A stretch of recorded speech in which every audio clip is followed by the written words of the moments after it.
My college professor said I wasn't cut out for law and advised me to pursue something less ambitious. I dropped out in silence. 7 years later, he walked into a courtroom as a defendant and froze when the prosecutor introduced herself as. I still remember the sound of that old classroom door clicking shut. It was a heavy wooden door that never quite closed without a loud thud. Every time it shut, it felt like a warning. That's how it felt the day Professor Dale Henson told me to my face that I wasn't cut out for law. It was the fall of my first year at a small college in Indiana. I was one of the few women in that law class, and definitely one of the few without family connections or a fancy pedigree. I wasn't the smartest, but I was there early every day. I took notes, asked questions, stayed after class. I thought that's what you were supposed to do. I thought hard work counted for something. But Henson? He saw me as a nuisance. I can't forget that day. It was a Thursday afternoon. The class had just ended, and I stayed behind like I always did, waiting for a chance to ask a question. I had a case brief that wasn't making sense, Marbury versus Madison, and I wanted to understand the logic behind it. Henson was stacking his papers when I walked up. I barely got 2 words out before he cut me off. He sighed loud, pinched the bridge of his nose, and shook his head like I was wasting his time. "Look," he said, his voice low and tired like he was already bored. "This isn't for everyone. Some people aren't cut out for law, and that's okay. You should think about doing something less ambitious." Less ambitious? I don't know what hit me harder, the words or the way he said them, like he was doing me a favor by telling me to give up. Like it was obvious to everyone but me that I didn't belong there. I didn't argue. I just nodded, packed my bag, and left the room. I could still hear the other students laughing quietly behind me, like I was some joke they all understood. That night, I emailed the registrar and withdrew from the program. I told my family I needed a break, but the truth was, I felt broken. I went home to my small town in southern Indiana and started working at my uncle's garage. Oil changes, brake pads, tire rotations. For a long time, I tried to convince myself I was okay with it. That maybe Henson was right. I wasn't smart enough, wasn't tough enough. I told myself that at least I had a steady job, that I could pay my bills. But every time I saw someone in a suit walking out of a courthouse on the news, or every time I watched a courtroom drama on TV, it hit me in the gut. I'd remember how I sat in that classroom, how he looked at me like I was wasting his time. It festered. It grew into something sharp. Then one night, I was closing the garage, wiping grease off my hands, when I saw an ad on my phone. "It's never too late. Apply now. Indiana State Law, evening program available." Something snapped. I stayed up all night filling out that application. I didn't care if it was a small state school, or if I had to work full-time while I studied. I wasn't going to let that smug bastard define me. I got in. I worked full-time at the garage and went to school at night. It wasn't easy. I was exhausted most days. I missed birthdays, weddings, holidays. But every time I thought about quitting, I remembered Henson's voice, telling me to aim lower. I finished the program in 4 years. Passed the bar. Landed a job as an assistant district attorney in Indianapolis. I wasn't top of my class. I didn't have any fancy clerkships. But I was in the courtroom, doing the damn work. Then one Thursday, almost exactly 7 years after the day I walked out of Henson's classroom, my boss handed me a case file. White-collar crime. Fraud, embezzlement, tax evasion. I flipped through the pages, half listening, until I got to the defendant's name. Dale Henson. I stared at it like it wasn't real. I double-checked. It was him. He'd been funneling funds from some legal research grant into a private account. He was facing multiple counts of fraud, plus tax evasion charges. The case went to trial a few weeks later. I'll never forget the moment Henson walked into that courtroom. He was wearing a cheap gray suit, not the sharp-tailored ones he used to brag about. His hair was thinner, grayer. He looked smaller somehow, like life had chipped away at him. But when his eyes landed on me at the prosecution table, something changed. He froze. His face drained of color. For a second, he looked like he couldn't breathe. The judge cleared her throat. I stood, straightened my jacket, and said, "Good morning, Your Honor. The state is represented by Assistant District Attorney Lily Parker." Henson's mouth opened, but no sound came out. He stared at me like I was a ghost from his past, and maybe I was. The courtroom went silent. I didn't smile. I didn't smirk. I just looked at him, steady and cold, the same way he looked at me that day in class. He knew. He knew exactly who I was, and exactly why I was there. And I wasn't going anywhere. The courtroom felt like it was holding its breath. Henson sat there, gripping the edge of the defense table so hard his knuckles turned white. He glanced at his attorney, a slick guy in a $2,000 suit who probably thought he was hot shit, but I could see the panic under the surface. It was like watching a man realize his worst nightmare was sitting right across the room, staring back at him with calm, cold eyes. The trial hadn't even started yet, but Henson's hands were shaking. I kept my voice steady, formal, professional as I laid out the charges. The state had evidence of embezzlement, tax fraud, and wire fraud, over $2.3 million siphoned off into hidden accounts under shell companies. There were records, bank statements, emails. Henson had been clever for a while, but not clever enough. Every time I spoke, I could feel his eyes drilling into me, like he was trying to figure out if I was real. Maybe he thought he'd hallucinated me at first. Maybe he thought I was just some random ADA who looked a little familiar. But no. I could see it. He knew. By the time the judge called for a recess, Henson was sweating through his shirt. He tried to stand, but he stumbled a little, like his legs weren't working. I didn't move. I stayed seated at the table, flipping through my file, pretending I wasn't watching him fall apart. Outside the courtroom, his attorney tried to pull him aside, but Henson waved him off and stormed down the hallway like he was on fire. I stayed behind. I knew where this was headed.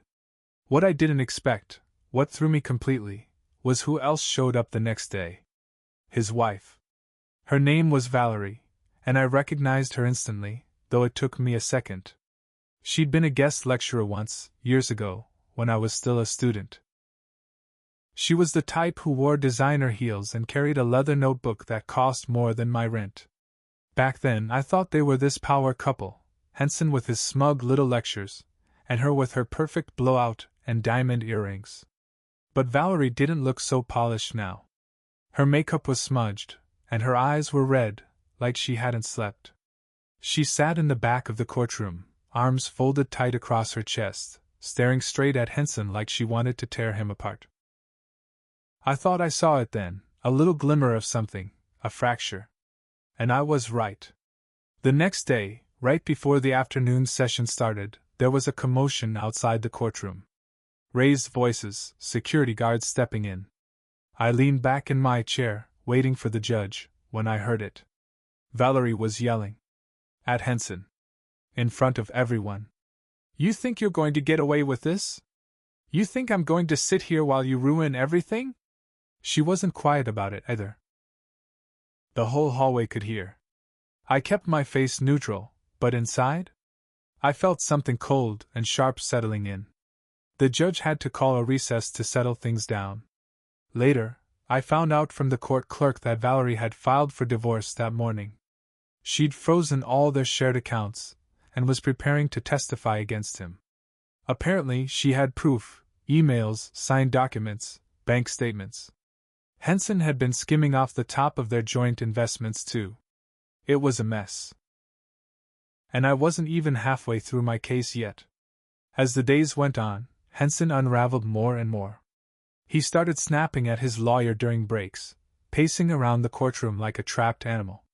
His arrogance was cracking, piece by piece. One day, during cross-examination, I watched him sweat bullets as his own former assistant took the stand. She had the receipts, literally, printouts, screenshots, the works. She laid it all out in front of the jury, every lie, every scheme.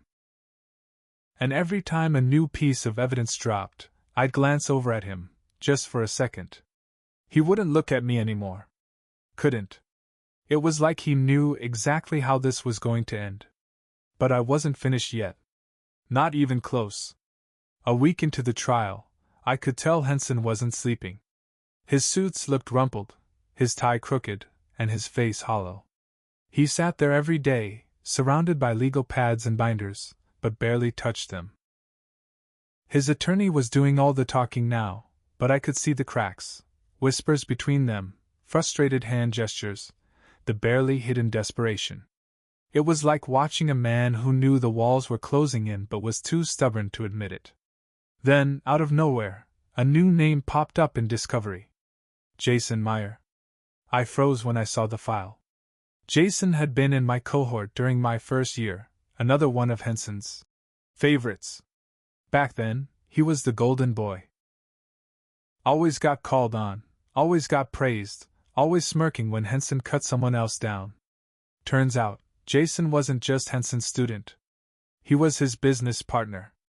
Buried in the case files were emails, transactions, signed contracts. Jason had helped Henson funnel the stolen money into dummy corporations, then used it to fund some shady real estate deals down in Florida. The best part? Jason was about to get married. Big fancy wedding planned, country club venue, the whole 9 yards. I knew what I had to do. I subpoenaed Jason. When he got the notice, I heard through the grapevine that he flipped out, called his lawyer in a panic, tried to get the subpoena quashed. Didn't happen. He showed up 2 days later, pale and shaking, sitting outside the courtroom with his fiancée holding his hand. She didn't know. Not yet. But she was about to. When Jason took the stand, I could see him sweating through his shirt. I started slow, laying out the evidence, then built the questions tighter and tighter, like a noose. His voice cracked when I brought up the shell companies. His hands shook when I showed him the wire transfers. Then I hit him with the emails, the ones where Henson and Jason were joking about padding the margins and moving money off the books. Jason's fiancée? She looked like she'd been hit by a truck. By the time I was done, Jason was crumbling. And then, because I knew Henson was watching every second of it, I asked Jason the question that twisted the knife. Mr. Meyer, who instructed you to set up these accounts? He hesitated, looked like he might pass out. Finally, he whispered, Professor Henson. That was it. The courtroom went dead silent. You could have heard a pin drop. Henson's lawyer looked like he'd been slapped. Henson? He didn't even try to hide it anymore. His shoulders slumped, and he just stared at the table. He looked like a man who knew he was completely, utterly screwed. But there was still more. Later that afternoon, I got a call from a reporter with the Indianapolis Star. She'd been following the trial and wanted a comment. I told her I couldn't speak on an active case, but she said something that caught my attention. I've been digging through Henson's old lectures, she said. Turns out, a lot of his papers weren't exactly original. There are plagiarism accusations going back years. Plagiarism, fraud, embezzlement, tax evasion, and now a former student turned business partner who just flipped on him in open court. The threads were all coming together, tighter and tighter, and Henson was trapped in the middle of it. But I wasn't done yet. Not even close. The final week of the trial felt like the last few minutes of a long, brutal fight. Everyone knew how it would end, but Henson kept showing up, like he thought if he just kept sitting there, maybe the storm would pass. It didn't. By the time we reached closing arguments, I had a stack of evidence as thick as a phone book. Bank statements, emails, testimony from Jason Meyer, from his own assistant, even from his wife, Valerie. She'd finally cracked, too. Valerie testified on the 4th day of the final week. She took the stand in a sharp black suit, hair pulled back tight, and read from her own handwritten notes. Lists of dates, amounts, accounts, times Henson had come home late smelling like cheap whiskey. She didn't cry. She didn't stutter. She laid it all out, cold and precise, and when she was done, she stood up, turned her back on him, and walked out of the courtroom without a word. That was the last time Henson saw her. And when it was my turn to give closing arguments, I kept it simple. I told the jury about a man who had spent his entire career standing in front of students, pretending he was better than them, smarter than them, while he stole from the very institutions that paid him. I told them about the lives he ruined, students like Jason who got caught in his web, and students like me who walked away because of men like him. And I told them that today, they had the chance to send a message, that it didn't matter how long someone had gotten away with it, or how many degrees they had on their wall. That in this country, we hold people accountable. Even the arrogant bastards who think they're untouchable. The jury didn't take long. Guilty. On every count. When the verdict was read, Henson just sat there, stone still, like if he didn't move, maybe it wasn't real. His lawyer leaned over, whispering frantically, but Henson didn't even blink. The judge ordered him into custody immediately, no bail. Henson didn't protest.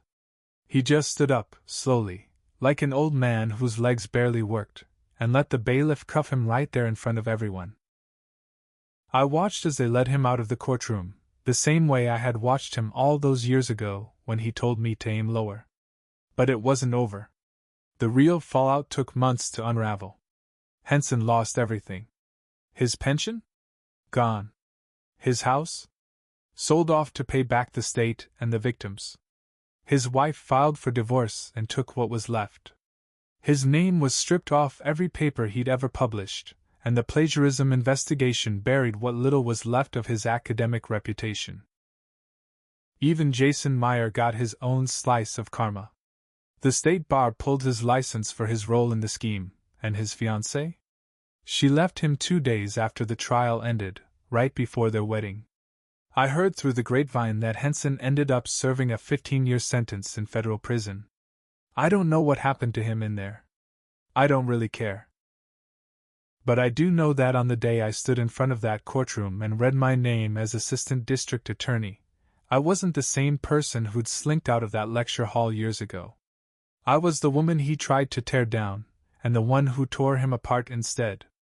And when I walked out of that courtroom, I didn't look back. Not once.